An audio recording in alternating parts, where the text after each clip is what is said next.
The stock in focus needs no introduction. That's Bajaj Finance. Stock has tanked after its Q2 earnings, but has the street punished the stock a lot more? So we have given a bulls versus bear case for the stock of Bajaj Finance. The stock is down almost 8% in the day's trade. Has it taken a big beating, or will this continue going ahead? That's the question. But let's put in how this situation has panned out. Our bull cases, firstly, the Q2 numbers we see, they have been largely in line. But if you go into the details, that's where the devil lies. Higher credit costs, that has impacted the overall numbers, and street also has been spooked because of that. Let's get into much more details in the Q2 numbers, the bull case numbers.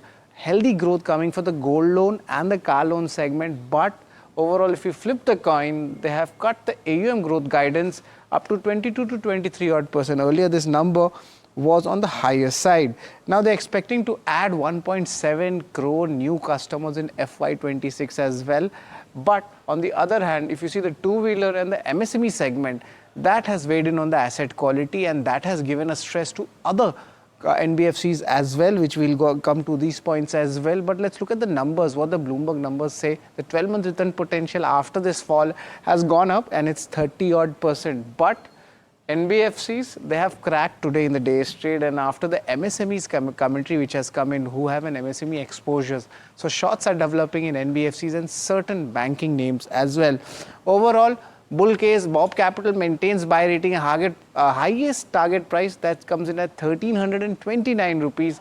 But on the other side, the bear case, that's Bernstein, they have maintained a sell rating with the lowest target that comes in at 640 rupees. So there is a bear case as well as a bull case coming for Bajaj Finance. And overall, in the day's trade, markets have punished Bajaj Finance, of course, on the higher valuations.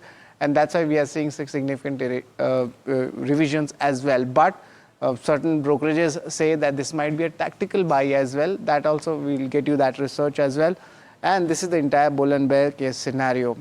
So this is the overall development coming in this space. Absolutely. Thank you so much, Sharad, for getting us those details. In fact, as Sharad mentioned, first, valuations, of course, being a concern. I think 7 times price to book is not cheap for something like a Bajaj Finance. And secondly, I think the FY26 guidance cut in terms of where the AUM stands is something that the street is not liked, and that's been reflected in the way the counter has reacted today.